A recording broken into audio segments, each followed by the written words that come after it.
4, check 1, 2.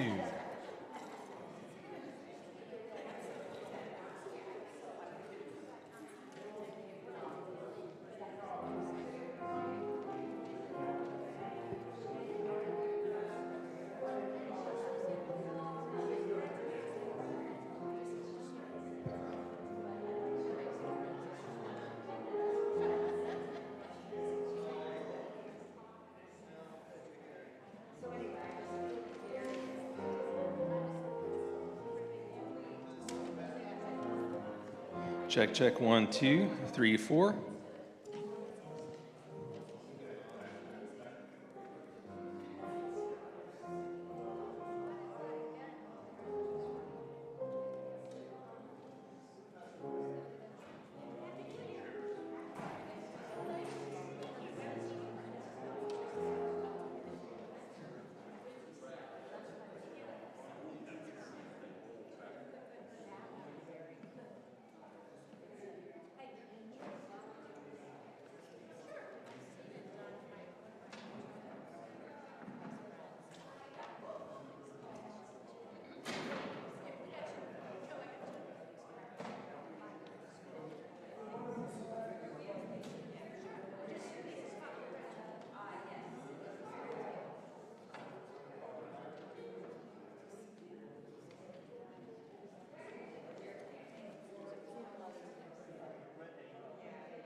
Good morning.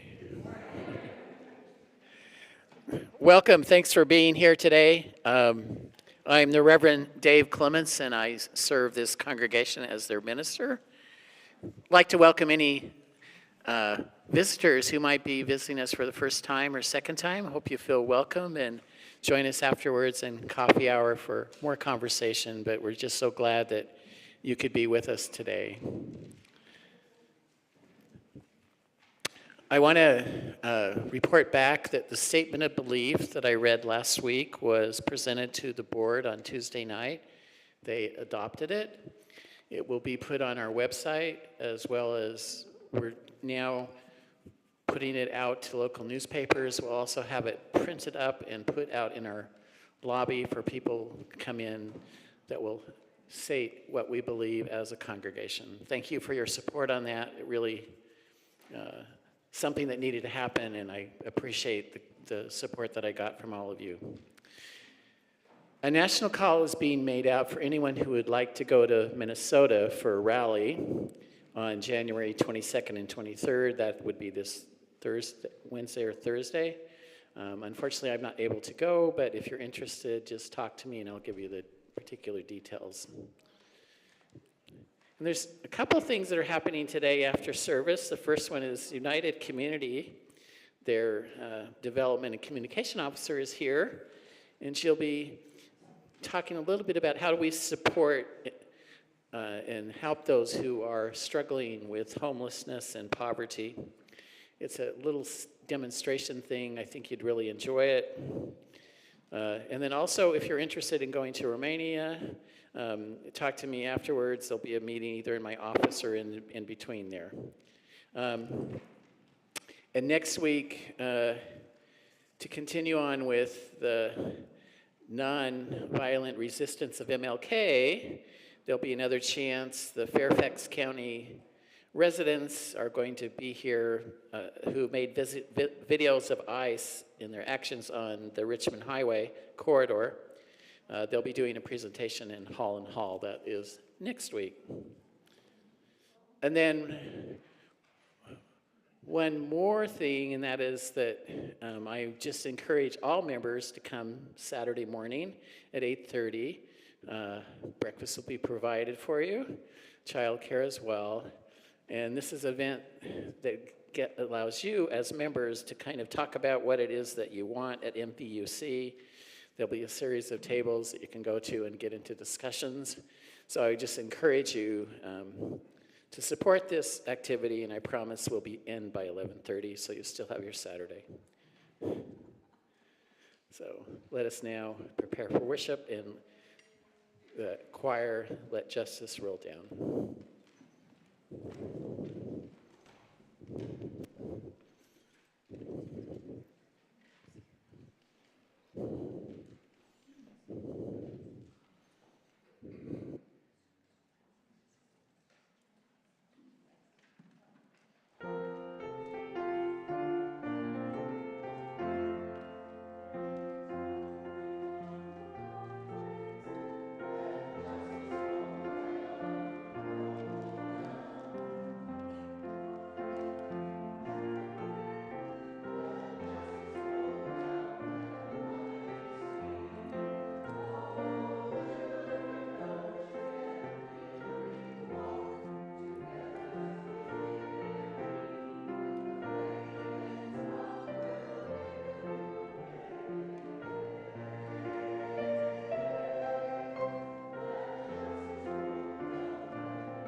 Thank you. Resistance is often misunderstood.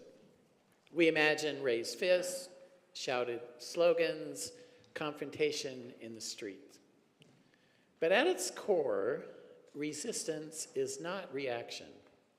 It is intention. It is the quiet, steady choice to live our lives by values when the world pressures us to abandon them. Resistance is a spiritual practice of refusing to become numb. It is a sacred act of saying no to injustice and yes to love, to dignity, and to truth. Today, we gather not only to remember Martin Luther King Jr., but to ask a deeper question of ourselves. What does faithful resistance require of us now?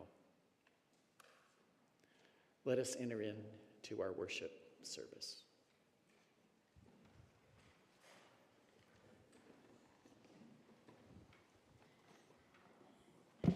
Good morning. My name's Bonnie Brandt, and I am a member of this congregation. Our chalice lighting this morning comes from Melanie Davis. If ever there was a time for a candle in the darkness, this would be it.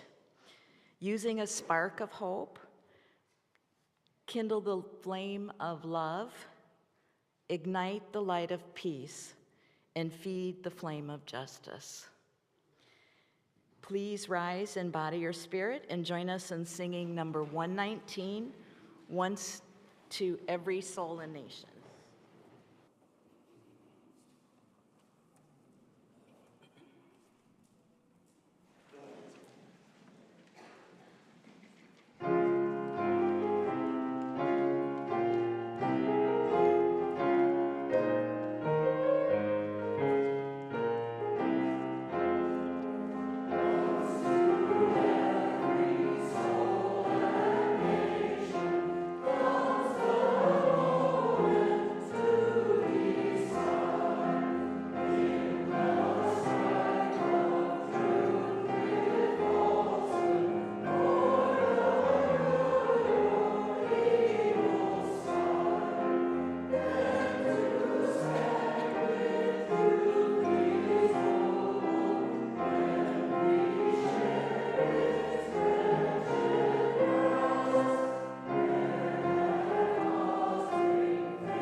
Now it's the time for all ages. Please have a seat. So any kids that would like to come up? Laura's going to have a story here. I'm all by myself. That's okay. Anybody else is welcome too. The best part about all of this is that we have a special treat today. This is a picture book called We Dream a World. And we have a video of somebody else reading it to you. So I thought it might be fun to have the video for everybody out here and then the picture book up close. So if you want to look at the pictures a little more, we've got that. All right? Hit it.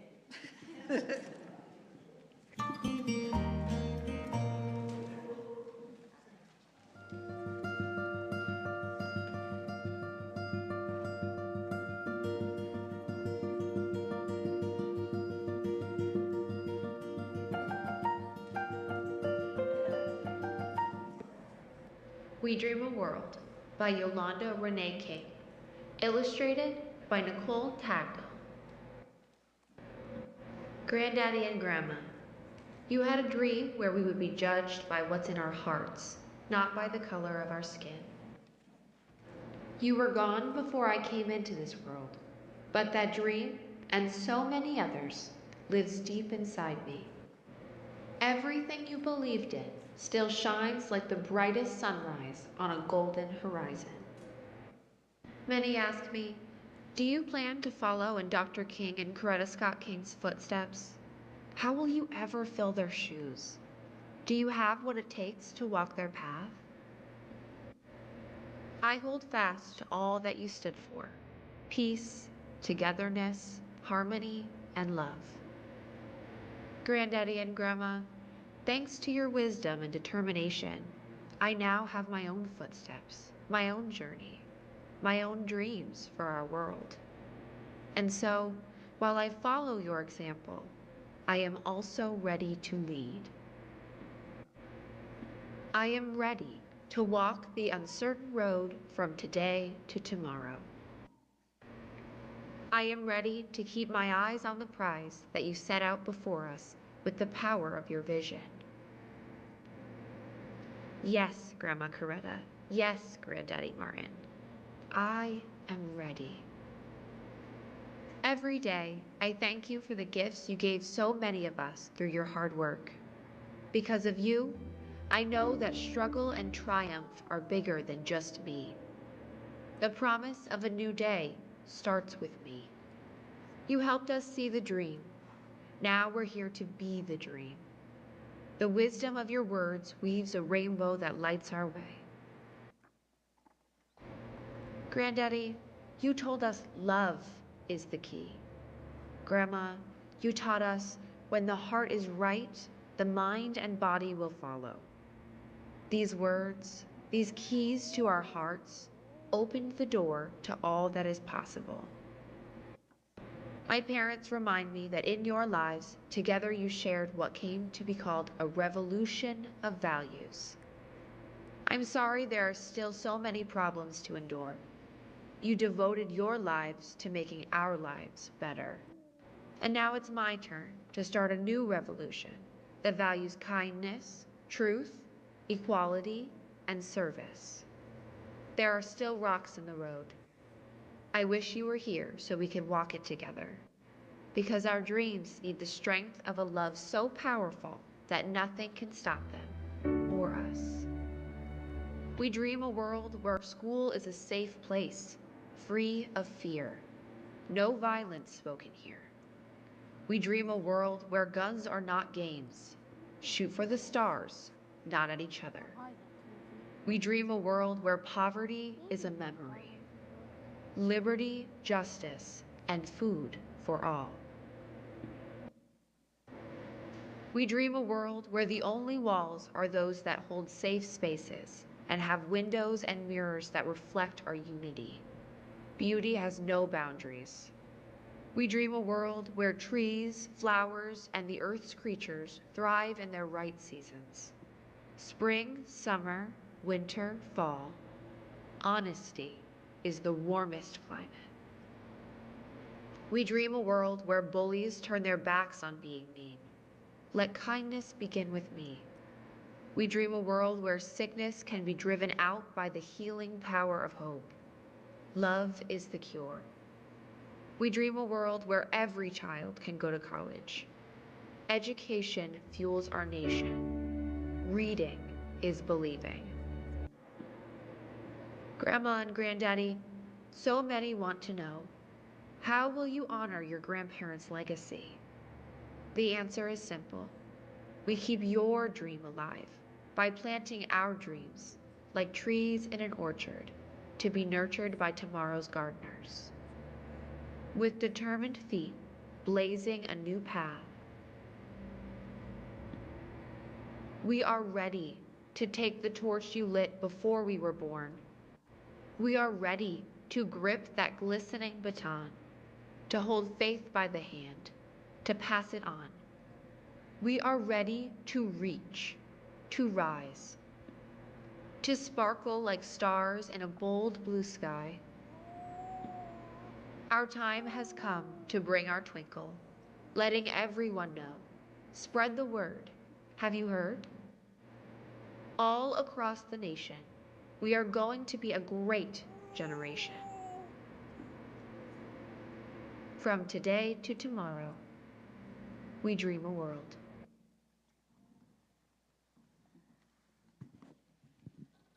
All right. I enjoyed that. I like having stories read to me, too. As you may have guessed, this book was written by one of the granddaughters of Martin Luther King Jr. and Coretta Scott King. And I want to point something out to you all sitting up here with me.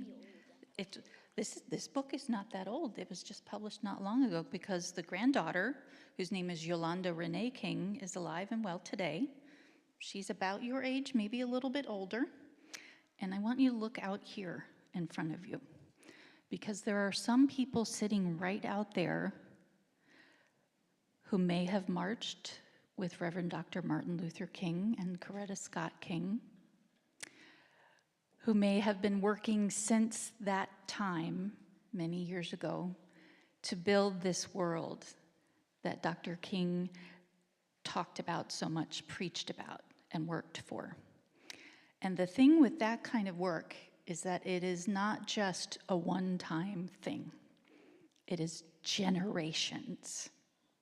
So part of our mission here in this congregation is to remember and work for justice and prepare for evermore.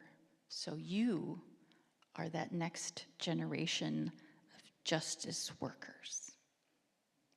Wow. And we believe in you. Thank you all so much. I'm going to have you go back to your seats now. We have a little bit more worship to do.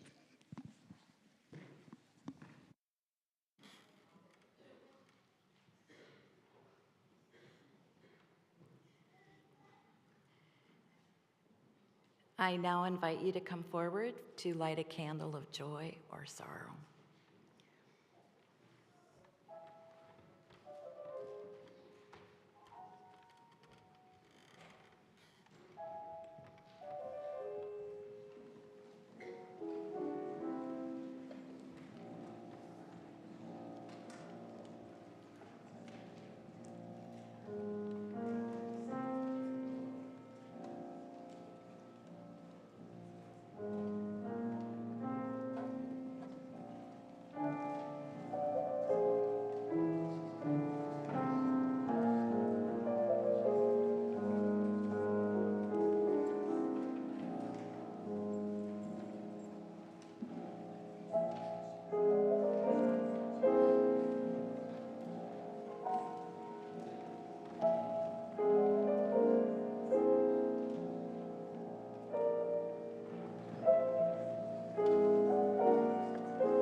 Victor. That was wonderful.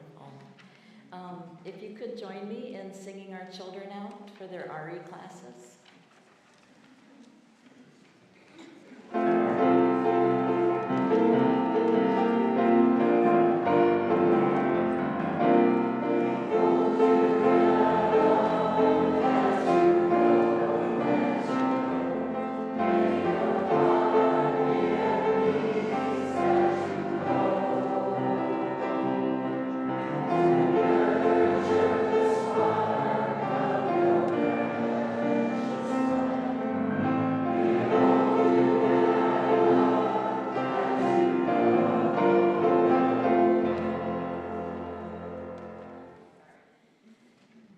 We come now to the morning offering.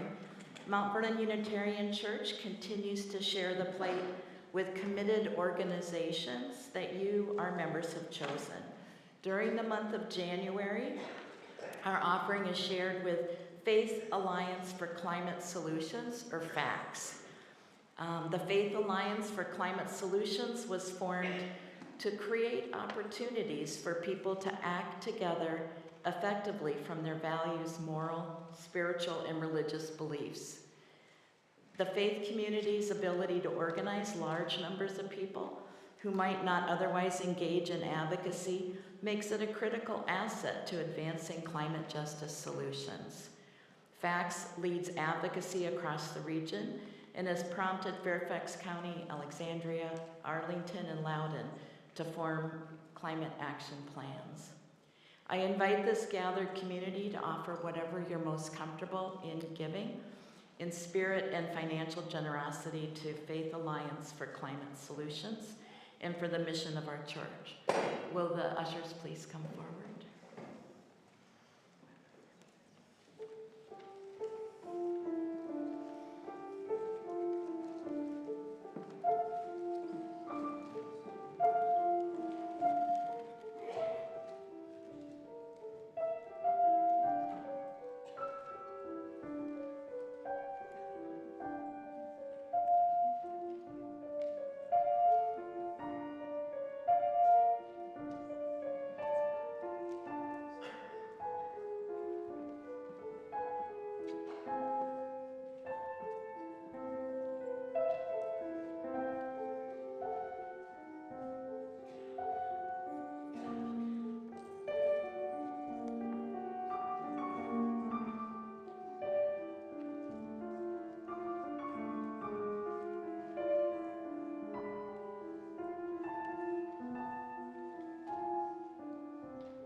Um, I was invited to give a reflection this morning, and most of you know I don't care for public speaking all that much, but here it goes. In 1989, I gave birth to a beautiful baby boy. His dad is ethnically mixed, Native American, African American, and Caucasian. I underestimated the significance that race holds in our society. I got glimmers of it in small comments and gestures through the years. Once, a really lovely lady here at MVUC Coffee Hour asked what international adoption agency I went through to get Ben. And when the moms at the Baby and Me swimming class were fascinated by his hair. Another time, a preschooler on the playground, he was 4 years old, chasing around, pulled Ben's hat off, and says, "Look, you have hair just like mine." And it was really a gleeful moment for him because it was unusual. When it came to middle school, my nephew, a blue-eyed boy, came home from school and offhandedly said he knew he could leave class and walk through the hallways and no adult would ever question him. And he was pretty confident that Ben could not do that. Having the talk was not just about sex. It had to do with making sure he didn't cut through anybody's backyard. And when an adult approached, take your hands out of your pockets and make eye contact. And most importantly, if you're pulled over by the police, turn your dome light on and put your hands on the steering wheel. These talks were followed by his frustrated response, "You just don't understand." Reverend Kate brought to our pulpit Black Lives Matter. I thought, what do I have to learn about this? I have lived this. But boy, was I wrong. The universe can humble you. I had a lot to learn, and I have a lot to learn. I love my son, and he loves me. I can't change his past experiences, and I continue to listen and learn. And truly understand that it's not his responsibility to teach me. So, as we set our intentions for 2026, we might ask these 3 questions posed by Bernice King, Martin Luther King Jr.'s daughter. 1, where do I need to grow in courage?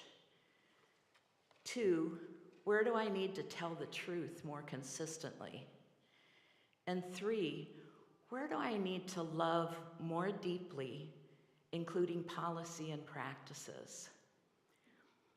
It's wonderful to have a day of reflection for Martin Luther King's words and speeches, and it's even better to have 364 days of call to action. Thank you.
Thank you, choir. So today, it's all about pondering upon MLK. And as I was thinking about this, I thought about the art of resistance, and as his life is an example of that. And I did some research, and I found out that in the days of the Underground Railroad, when enslaved people were trying to find their way to freedom, they often had no maps, no written directions, no safe places marked, but they had quilts. Women in the South hung quilts over fences from porches. To most people, they just looked like ordinary patchwork blankets. But hidden in the pattern were messages. A square made of triangles meant follow the North Star. A pattern of flying geese meant travel in that direction. A design called the wagon wheel meant there is a safe house nearby. The quilts did not shout. They did not argue. They did not carry weapons. They carried wisdom. They were stitched with quiet bravery, passed from hand to hand, home to home, guiding people toward freedom when speaking out loud was too dangerous. Those quilts were more than blankets. They were acts of resistance. They were art used for liberation. They said, without saying a word, "We see you. We believe in your freedom. Keep moving. You are not alone." And that is the art of resistance that Dr. King practiced. He did not resist with fists or hatred. He resisted with sermons that became songs of justice, marches that became living prayers, words that became roadmaps toward freedom, love that refused to be silenced by fear. Dr. King understood something powerful. Resistance is not only about standing against what is wrong. It is about creating something so beautiful, so hopeful, and so courageous that it lights the way forward, just like those quilts. They did not simply say no to oppression. They said yes to freedom. Dr. King did not stumble into resistance. He practiced it daily, deliberately, prayerfully. His resistance was not rooted in anger alone, but in love sharpened by courage. In his letter from Birmingham jail, he reminds us that injustice is not merely a political problem. It is a moral crisis. Silence, he said, is not neutral. Delay is not harmless. Comfort is not innocent. King understood that resistance can be costly, demands sacrifice, endurance, and willingness to be misunderstood. And yet he believed deeply, stubbornly, that the moral arc of the universe bends toward justice only when people put their hands upon it. As Unitarian Universalists, resistance is not foreign to our tradition. It is woven into our spiritual DNA. Our spiritual ancestors resisted state-imposed religion, slavery, McCarthyism, segregation, patriarchy. Silence in the face of suffering, they resisted not because it was fashionable, but because conscience demanded it. Resistance for us flows directly from our core commitments, the inherent worth and dignity of every person, justice, equity, and compassion in our relations. The use of democratic process, the independent web, that betray these values would be a spiritual disobedience. But here's the harder truth. Resistance is not only what we oppose, it is how we show up. It looks like speaking truth when it would be easier to stay polite, listening deeply when fears tells us to withdraw, protecting the vulnerable when systems fail them, refusing dehumanizing language even when it benefits us, choosing compassion in a culture addicted to outrage. Dr. King taught us that resistance without love corrodes the soul. Love without resistance becomes sentimental and ineffective. We need both. But let us be honest, resistance can be somewhat exhausting. It can fracture relationships. It can invite criticism.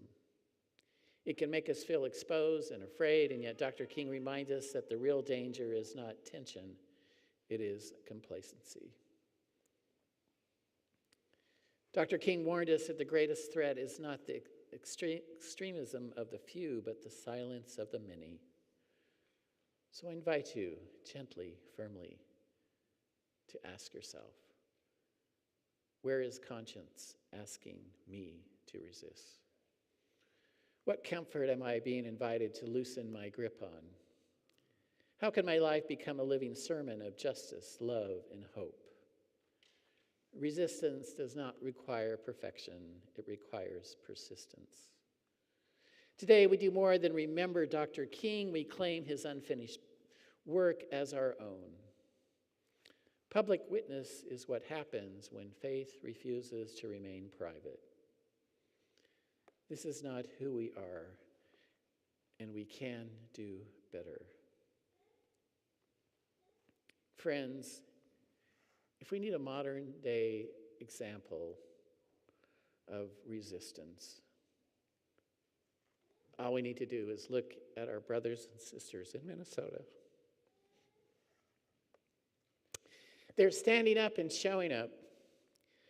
A good colleague of mine, Reverend Ann Miller, spoke with her last night. She's been targeted, threatened, and told that she needs to stop encouraging her congregation in the support of immigrants. Things have gotten to be so uncomfortable that she has had to take out a restraining order. Yet she continues to lead and direct her congregation in their social justice work. In a time when human dignity is debated, when truth is bent for prayer, when democracy is stained, we declare we will not be silenced when a group is dehumanized. We will not look away when justice is denied. We will not trade our values for comfort or for convenience. Public witness means our sanctuary, our walks, are porous. What we affirm here, we must be visible out there in our votes, in our voices, our budgets, our relationships, and in our task.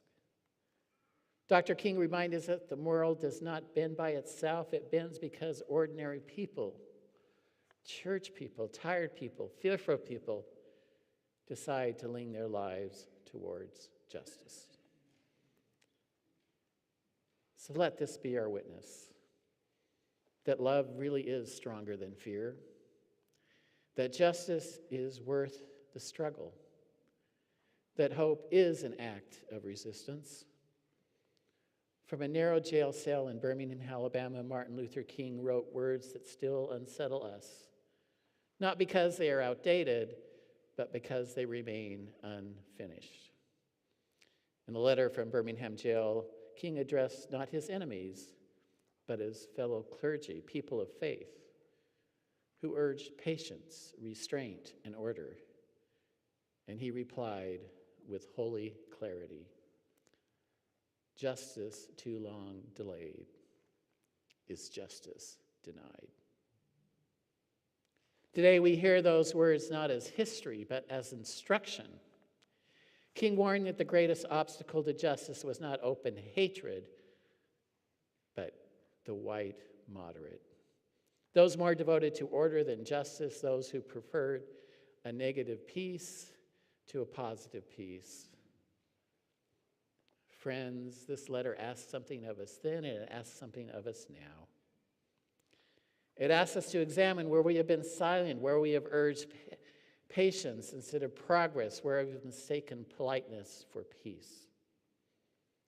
King reminds us that tension is not the enemy. Tension is what exposes injustice so it can be healed.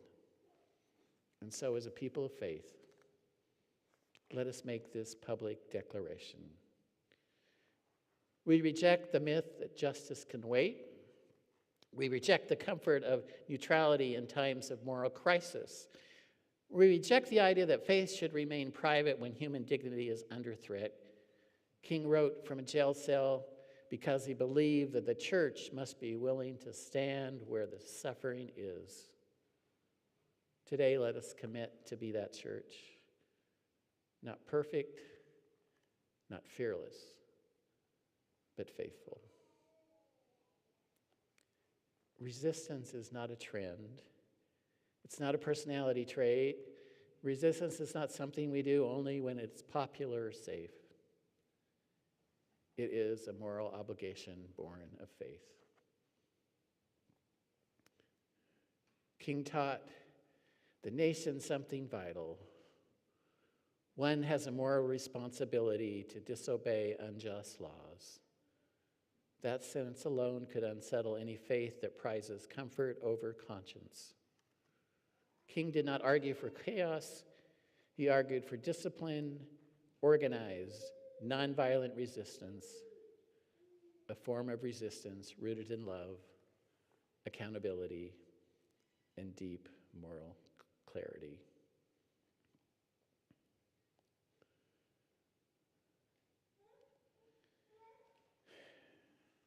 In his letter from jail reads like a sermon preached directly to Unitarian Universalists, people who value reason, order, moderation, and civility. King challenges us precisely there. He warned us. People who say, this isn't the right time, let's wait until things calm down. I agree with your goals, but not your methods. King called this stance more dangerous than outright opposition because it confuses peace with quiet and justice with eventual progress. Neutrality in times of injustice is not reasoned, it is complacent. Resistance today means refusing to spiritualize justice away. Dr. King did not say love will eventually fix this. He said people must act, and we must do. So go now as Unitarian Universalists who know that faith is not proven by belief alone, but by the risk we are willing to take for justice. May our resistance be disciplined. May our love be fierce. May our witness be public. And may the words written in Birmingham jail become the flesh again in how we live. May it be so. Amen. Our closing hymn is on 10:15. I know I can.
before we extinguish our flame.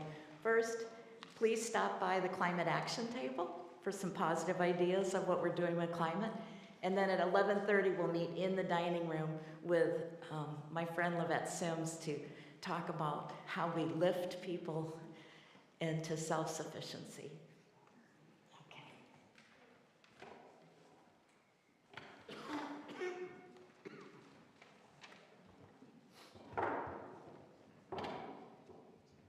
It's not a magic trick, really. Okay, please join me in saying the words, "We extinguish this flame, but not the light of truth.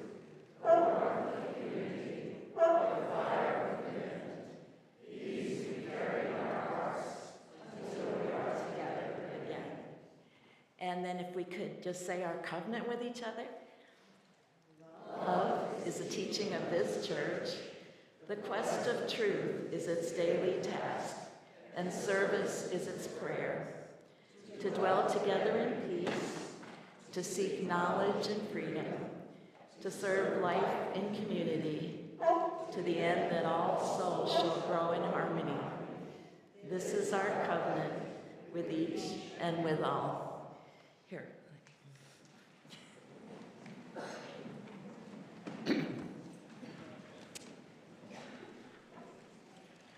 Dr. King did not resist because it was easy. He resisted because love demanded it. He taught us that resistance is not the work of the angry alone, it is the work of the faithful, the hopeful, the courageous.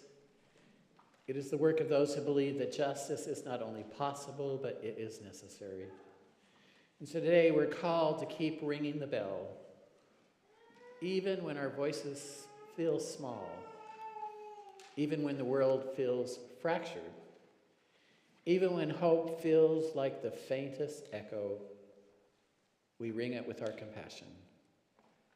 We ring it with solidarity. We ring it with our willingness to stand on the side of love again and again and again. Because resistance is not about tearing down. It is about lifting up. It is about refusing to let fear write the last chapter. It is about creating a future that our children will be proud to inherit. So let us leave this place remembering. We are the dreamers now. We are the marchers now. We are the keepers of the light. And when the road is hard and the night is long, may we hear Dr. King's voice in our hearts, gently urging us forward. Keep ringing, keep marching, keep loving, keep resisting. Amen, and blessed be.